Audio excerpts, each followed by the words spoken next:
চাইনাতে উচ্চশিক্ষায় ২০২৬ সালে main course শুরুর আগে এক্সট্রা একটা চাইনিজ কোর্স কিভাবে আপনার ক্যারিয়ারকে বেশি আগায় নিতে পারে। চায়না নিয়ে আমি আজকে একটু আপনাকে কথা বলবো ল্যাঙ্গুয়েজ ওরিয়েন্টেড এবং বলবো বা বোঝাবো যে আসলে রিয়ালিটিতে কি ঘটে, স্টুডেন্টগুলো কোথায়, কোথায় প্রবলেম ফেস করে বা এই প্রবলেমগুলো থেকে কিভাবে আপনি ওভারকাম করতে পারেন। তো আমরা জানি চায়নাতে মেইনলি শিক্ষার্থীগুলো ডিপ্লোমা, ব্যাচেলর, মাস্টার্স প্রোগ্রামে অ্যাডমিশন নিয়ে থাকে এবং প্রত্যেকটা প্রোগ্রামের জন্য কিন্তু আপনার আলাদা করে একটা চাইনিজ ক্রাইটেরিয়া মেইনটেইন করতে হয়। লাইক আপনার এডুকেশন সবকিছু হবে ইংলিশে, পড়াশোনা সবকিছু ইংলিশে। কিন্তু এইটার বাইরেও কিন্তু একটা চাইনিজ একটা সার্টিফিকেট ভার্সিটিও দেখতে চাইবে, সেটা হলো প্রোগ্রাম বা ডিগ্রি হতে। ১ম এ যদি বলি ডিপ্লোমা প্রোগ্রামের ক্ষেত্রে আপনাকে অবশ্যই এইচএসকে 4 কমপ্লিট করতে হবে। সেটা ১ম ১ বছরের মধ্যে। দ্বিতীয় হলো ব্যাচেলরের ক্ষেত্রে এইচএসকে 4 লাগবে, সেটা হলো ৪ বছরের মধ্যে। তৃতীয় হলো মাস্টার্সের ক্ষেত্রে আপনার এইচএসকে 3 লাগবে, সেটা ৩ বছরের মধ্যে। যেহেতু চায়নাতে এই রিকোয়ারমেন্টটা আছে, আপনার এডুকেশনের সাথেই কিন্তু এটা কিন্তু কমপ্লিট করতে হবে। তো কোথায় প্রবলেম হয়? যখন শিক্ষার্থী চায়নাতে যায়, পড়াশোনা শুরু করে, তখন সে কিন্তু আসলে নতুন একটা কান্ট্রি থেকে আরেকটা কান্ট্রিতে যাচ্ছে। লাইক বাংলাদেশ থেকে চায়নাতে যাচ্ছে। লাইক নতুন এনভায়রনমেন্ট, নতুন ওয়েদার, ফুডিং একটা ব্যাপার থাকে এবং তাল মিলানোর কিন্তু একটা ব্যাপার থাকে। সাথে কিন্তু থাকে কিন্তু এডুকেশন সিস্টেম। বাংলাদেশে আমরা পড়াশোনা করেছি বাংলা মিডিয়ামে। আমি বিদেশে যাচ্ছি অবশ্যই ইংলিশ মিডিয়ামে পড়াশোনা করব। চায়নায় আপনাকে ইংলিশ মিডিয়াম দিবে। বাট এখানে কিন্তু বিপত্তি ঘটে। কারণ আপনি হয়তোবা যাচ্ছেন ইঞ্জিনিয়ারিং ডিপার্টমেন্টে বা বিজনেস ডিপার্টমেন্ট, যেকোনো একটা হতে পারে। কিন্তু আপনার কিন্তু চাইনিজ কমপ্লিট করতে হবে। এখন শিক্ষার্থী যখন ক্লাস শুরু করে মেইন ক্লাস সেপ্টেম্বর থেকে, তখন কিন্তু ভার্সিটি আলাদা করে ল্যাঙ্গুয়েজ শেখায় না। তখন আপনার মেইন কোর্সের সাথে স্লোলি কিন্তু ল্যাঙ্গুয়েজটা কিন্তু ডান করার একটা পরিকল্পনা করে বা পরিকল্পনা রাখে। এখন যখন আমি যাচ্ছি কম্পিউটার সায়েন্স সাবজেক্টে, মেকানিক্যাল, ইলেকট্রিক বা আইটি রিলেটেড সাবজেক্টে, তখন কিন্তু আমার প্যাশন কিন্তু ওই আইটি সাবজেক্টের উপরেই থাকে। তখন ফোকাস কিন্তু থাকে ওই সাবজেক্টে কিভাবে ভালো করব, ল্যাব কিভাবে করলে ভালো হয় বা আমি কিভাবে অ্যাটেনটিভ থাকতে পারি। ভার্সিটি যখন ওখানে আপনার আলাদা করে একটা কোর্স ইন করে দেয় বা একটা চাইনিজ কোর্স থাকে ১ টা বা ২ টা প্রতি সেমেস্টারে, তখন কিন্তু আল্টিমেটলি ফোকাসটা কিন্তু আমার চাইনিজের থেকে কম থাকছে। আমার ফোকাসিং থাকছে ডেভেলপমেন্ট সাবজেক্ট। যেহেতু চাইনিজে কম থাকে, সেহেতু আমি দেখা গেছে কি টাইমলি কভার করতে পারি না। আমরা এমনও দেখেছি অনেক শিক্ষার্থী ৪ বছরের ব্যাচেলর কমপ্লিট করে বসে আছে, কিন্তু এখনো সে সার্টিফিকেটটা নিতে পারেনি, কারণ তার চাইনিজটা কমপ্লিট হয়নি। তার নতুন করে আবার ১ বছর চাইনিজ পড়তেছে, টাকা দিয়ে অন্য একটা ভার্সিটিতে বা অন্য একটা জায়গাতে, দেন কমপ্লিট করে সার্টিফিকেট নেওয়ার চেষ্টা করতেছে। অনেক শিক্ষার্থী আছে যে যারা চাইনিজ জানে, বাট সেটা একটা অনেক লং টার্ম পড়ে। লাইক যদি ভার্সিটি আপনাকে স্লোলি শেখায়, তাহলে মোটামুটি আপনার ২.৫ বছর ৩ বছর সময় লাগবে ল্যাঙ্গুয়েজটা শিখতে। আমরা কিন্তু বিদেশে শুধুমাত্র পড়তে যাই না, সাথে কিন্তু চেষ্টা করি অপরচুনিটিটাও নেওয়ার। অপরচুনিটি নেওয়ার জন্য সবার আগে ইম্পোর্টেন্ট হলো চাইনিজ দক্ষতা। এখন আপনি যত লেট করে ভার্সিটি অপেক্ষায় থাকবেন, ভার্সিটি যেভাবে শেখাবে ৩ বছর সময় যদি পার হয়ে যায়, তখন আপনি সাপোজ আপনি চাইনিজটা শিখলেন বা শিখে ফেললেন।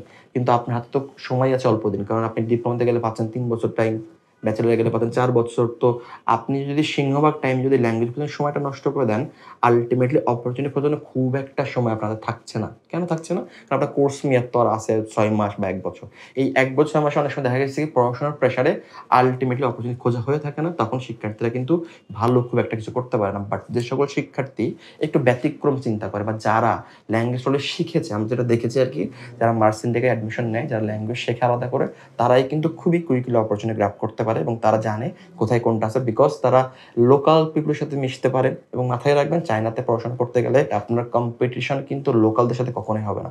আপনার কম্পিটিশন হবে কিন্তু ফরেনারের সাথে, লাইক ইন্টারন্যাশনাল শিক্ষার্থীর সাথে। লোকাল অলওয়েজ কিন্তু সহযোগী। তো লোকালি আপনাকে হেল্প করবে।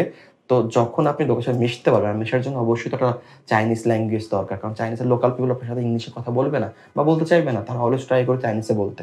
তো আপনি যদি চাইনিজটা কুইকলি শিখতে পারেন, লাইক যদি আপনি মার্সিন থেকে যান, মার্সিনে কি এত সুবিধা? মার্সিন থেকে আপনি আলাদা করে মার্চ টু সেপ্টেম্বর একটা ল্যাঙ্গুয়েজ কোর্স পাবেন। এই ল্যাঙ্গুয়েজ কোর্সে ভার্সিটি আপনাকে মিনিমাম এইচএসকে 1 and 2 কভার করে, লাইক যেটা বেসিক, সেটা ডাউন হয়ে যাবে এবং 3-4 শিখতে হয়তোবা আপনার ম্যাক্সিমাম হাতে ৬ মাস বা ১ বছর রাখা লাগতে পারে। ম্যাক্সিমাম। দ্যাট মিনস আপনি ১.৫ বছরের মধ্যে আপনি কিন্তু ল্যাঙ্গুয়েজ ডাউন করে ফেলছেন।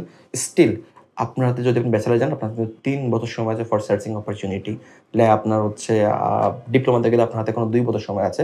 মাস্টার্সটা গেলেও কিন্তু আপনাদের সেম ২ বছর টাইম আছে। দ্যাট মিনস আমার যাদের চিন্তা চায়নাতে পড়াশোনা করে ওখানেই আমরা জব করব, আমরা কিন্তু অ্যাডভান্টেজ বেশি পাবো যারা সেপ্টেম্বর তাদের তুলনায় যারা মার্চে আগে ল্যাঙ্গুয়েজ শিখেছে তারা। অনেক শিক্ষার্থী মনে করে যে হয়তো বা চায়না থেকে অন্য কান্ট্রিতে মুভ করবো, ইউরোপ, আমেরিকা, তাহলে আমি ল্যাঙ্গুয়েজ কেন শিখবো। দেখেন আপনি মুভ করতে পারবেন কি পারবেন সেটা তো ডিপেন্ড করে পরে, ওটা তো ফিউচার বা ভবিষ্যৎ। কিন্তু আপনি যদি ইনকেস না পারেন তো দেশে তো ব্যাক করবেন না, আপনার থাকতে হবে এবং থাকতে হলেও তো আপনাকে অবশ্যই অপরচুনিটি নিতে হবে। সেক্ষেত্রে যদি আমার ল্যাঙ্গুয়েজ শেখা থাকে, দেখা গেছে কি যদি ইনকেস আপনার নাও হয় অন্যান্য কান্ট্রি, তাহলে কিন্তু আপনি ওখানে স্টে করে কিন্তু অপরচুনিটি নিতে পারছেন এবং এটা সময় মেইনলি দরকার আমার হলো স্টে করার মাঠে ভিসা দরকার। তো ব্যাচেলারের পরে মাস্টার্সে ভর্তি হতে পারি নাম্বার 1, অথবা জবে ঢুকতে পারি। এই সব কিছু যদি অ্যাডভান্টেজ নিতে চাই তাহলে অবশ্যই আমাকে ল্যাঙ্গুয়েজটা জানতে হবে। আমি যদি এখন চিন্তা করি না আমি কোনো কিছু করবো না, আমি দেশে ব্যাক করবো, আমার প্ল্যানিং নাই, তাহলে আমি কেন শিখবো? সেই ক্ষেত্রে দেখেন বাংলাদেশে যখন আপনি ব্যাক করবেন তখন তো আপনি বসে থাকবেন না। অবশ্যই আপনি একটা চাকরি করবেন বা অন্য কোনো কিছু নিজেকে ইনভলভ করবেন। যদি বিজনেস বলি তাহলে অবশ্যই ল্যাঙ্গুয়েজ জানলে বিজনেস করে ইজি হবে। যদি না আমি জব করবো সেক্ষেত্রে বলবো আপনাকে কিন্তু হাই স্যালারি কিন্তু চাইনিজ কোম্পানিগুলো আপনাকে দিবে এবং চাইনিজ কোম্পানির মিনিমাম রিকোয়ারমেন্ট হলো জব নেওয়ার চাইনিজ জানতে হবে। দ্যাট মিনস আপনি চাইনিজ জানেন, চায়নাতে যেমন opportunity in the same time দেশেও একটা বড় অপরচুনিটি এবং স্যালারিগুলো কিন্তু লুক্রেটিভ বা হ্যান্ডসাম স্যালারি থাকে। এই সব কিছু মিলায় যদি আপনার কাছে একটা এক্সট্রা কোর্স থাকে চায়নাতে বা ল্যাঙ্গুয়েজের উপরে বা ফাউন্ডেশনের উপরে, তাহলে কিন্তু আপনি আপনার ক্যারিয়ারটা কিন্তু আরও দ্বিগুণ গতিতে কিন্তু আগাই নিতে পারছেন। সেটার জন্য পারফেক্ট মোমেন্ট হলো মার্সিনটেক। কারণ মার্সিনটেকে আপনি চাইলে মার্চ টু সেপ্টেম্বর এই 6 মান্থ ল্যাঙ্গুয়েজ প্লাস ফাউন্ডেশন করতে পারছেন। ইভেন আপনি সাপোজ চাচ্ছেন একটা সাবজেক্টে পড়বেন, প্ল্যানিং করে গেছেন, বাট যাওয়ার পর মনে হয় এটা ভালো না, বাট মার্সিনটেকে আপনি সেটা চেঞ্জও করে আপনি সেপ্টেম্বর থেকে আপনার পছন্দের সাবজেক্ট আপনার ক্যালিবারিটি অনুযায়ী আপনি কিন্তু নির্বাচন করতে পারবেন এবং দেখা গেছে কি ক্যারিয়ারের দিন শেষে আপনার ভালো কিছু বই আনছে শুধুমাত্র ল্যাঙ্গুয়েজের কারণে। তো যারা চায়নাতে যাওয়ার প্ল্যানিং করছেন তারা অবশ্যই একটু মাথায় রাখবেন ল্যাঙ্গুয়েজের ব্যাপারটা এবং যদি মনে হয় আপনি অ্যাডমিশন নিতে চাচ্ছেন বা আপনি চিন্তা করছেন চায়না অ্যাডমিশন চাইলে আমাদের সাথে যোগাযোগ করতে পারেন। আমরা ওয়াইডার ওয়ার্ল্ড কনসালটেন্সি 6 বছরের বেশি সময় ধরে চায়না বিভিন্ন ইউনিভার্সিটি স্কলারশিপ নিয়ে কাজ করে আসছি। আশা করি আপনার উচ্চশিক্ষা জার্নি WWC শুভ হবে। ভালো থাকবেন। আসসালামু আলাইকুম।